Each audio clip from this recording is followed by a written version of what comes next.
the 41st anniversary of the day the Supreme Court found that a generalized right to privacy it had basically invented meant that a woman has a constitutional right to snuff out an unborn life, a human being with a beating heart.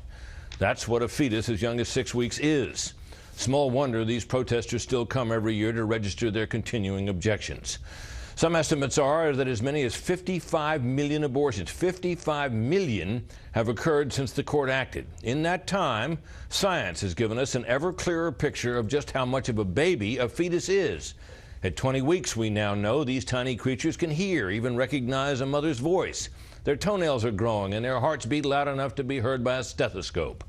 The moral case for allowing such beings to be killed grows ever weaker, and its advocates resort to ever more absurd euphemisms to describe what they support.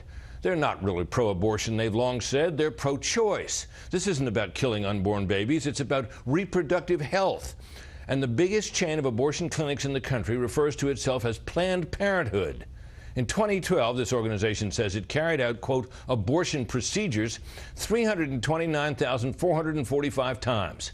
Whatever that number represents, it's not parenthood. These protesters here today understand that there is something deeply false and wrong about all this. They come each year to remind the rest of us. Brett?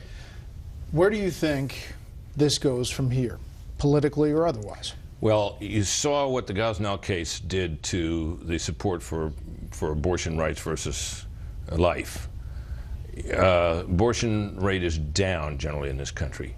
If science is able to determine that a fetus at a certain age, a certain stage, feels pain, or feels pain from nearly at the beginning, that would change everything. I think the support for abortion and abortion rights and for its legality would crumble.